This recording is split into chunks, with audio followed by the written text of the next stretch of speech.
Hey people, what's up? My name is Schubert and welcome to Fitness Uncomplicated, the channel that's dedicated to making fitness simple for you. Now I know during this time of quarantine, a lot of us are stuck at home, binge watching our favorite TV shows and as well as our favorite snacks. So of course, we're gonna end up packing on some of the pounds. So to help maintain your weight or to keep your weight down so that it doesn't get out of control, I came up with a couple tips and tricks to get you on point. So number one, intermittent fasting. If you've never heard of intermittent fasting, it's simply saying to yourself, during this time to this time, I'm not going to eat, and then between this time and this time, I am going to eat. Not a really complicated way of thinking, all right? So essentially, you would start off when you wake up in the morning, let's say 7, 8 o'clock in the morning, whatever time you roll out of bed, and you would skip out on breakfast. Some of us, this might be kind of hard for if you're used to having breakfast every day. I know people say breakfast is the most important meal in the day, but actually breakfast is whenever you first start eating. It's literally break fast, so you're breaking your fast. All right, so it doesn't matter whether you have it at 8 o'clock in the morning or at 2 o'clock in the afternoon. It's really just a matter of you doing it, okay? So that in mind, if you're someone who struggles with breakfast in the morning, like you're always hungry as soon as you wake up, you might want to try sipping on 0-calorie drinks such as water, flavored water, plain tea, or even black coffee, all right? Having these 0-calorie drinks will help to curb your appetite so that way you can make it through your day. Now, once you've gotten past breakfast, you're going to try to skip past lunch, okay? Once again, you're skipping out on another meal, just pushing that window of time that you're going to be allowed to eat a little further back, okay? You're pushing it back a little bit further back. Pushing it a little bit further back gives your body enough time to basically break down body fat that you have, to use that as a source of energy instead of the food that you would normally take in for breakfast and lunch. Now, this is not going to be an easy process. It's going to take time. Some of us could probably skip out on breakfast if we've already been doing it for a while because of whatever our schedule is. Some of us, it might take a little bit more time to work on. Eventually, trying to skip past lunch is the next level. So if you can skip past breakfast, skip past lunch without eating anything, you're doing great, all right? So the whole thing is you want to push all the way somewhat closer to the afternoon. Somewhere around 2, 3, or even 4 o'clock in the afternoon, closer to your bedtime, okay? So you want to try to time your eating windows 6 to 8 hours close to your bedtime, because the whole thing is that the breakdown of fat happens during your fasting, okay? The breakdown of fat happens during your fasting. So you want to expand that fasting window as long as you can, because as soon as you start eating, that fat breakdown stops. Right, so once you if you can push into that 6 to 8 hour window, great. It might take some people a 12-hour window, it might take them 10, depends on you, but try to push and develop your way up to that 6 to 8 hour window, right? During that 6 to 8 hour window is when you're allowed to eat. You can have 1 meal, 2 meals, 3 meals, 1 meal per hour during that 6 to 8 hour window. It doesn't matter. What does matter though, no way to get around it, is that you have to watch your calories. Now, if you don't know how to watch your calories, I suggest that you download a simple app such as MyFitnessPal so that you can count your calories electronically, okay?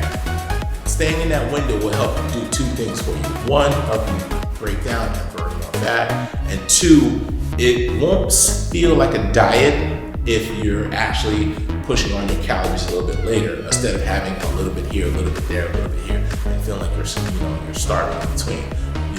You'll just be able to have 1 bigger meal later on instead of little tiny meals all day.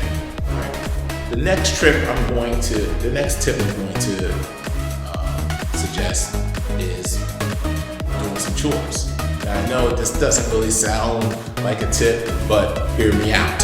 The whole thing is, right now, you've got nothing but time. If you're stuck at home, you got nothing to do, this would be the time that you might want to do all the things that you said you would do once you had the time, such as clean out the basement, clean out the garage, paint the house, rearrange the furniture. The whole thing is you don't want to spend time sitting on your behind all day, okay? That is another reason why we are gaining weight is because we're sitting around. The less movement you have, the less calories you burn. The more movement you have, the more calories you burn. And the whole thing is, all you really have to do is move. All right? Also, being that you'll be busy doing all of that work, you're less likely to eat, and you won't think about your fasting if you're doing the fasting, okay? So you'll be busy all day doing your house chores, taking care of the house, whatever the case may be, or whatever other activity you may feel like you've always wanted to do, I don't know, such as building something, that you might have always said you wanted to work on, a boat or something, I don't know. So it's really up to you what you want to do at that time, but try to stay busy, try to keep yourself, moving. Tip number three, obviously, is working out, right?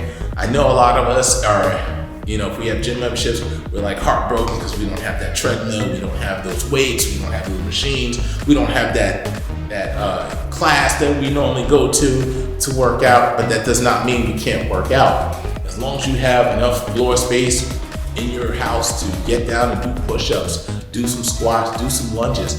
You can also do a workout video. You can check YouTube for videos online for yoga, for boot camp, so forth and so on, and do that workout first thing in the morning, especially first thing in the morning, because doing a workout first thing in the morning will help to boost your metabolism and reduce your blood pressure. Also helps you sleep better later at night.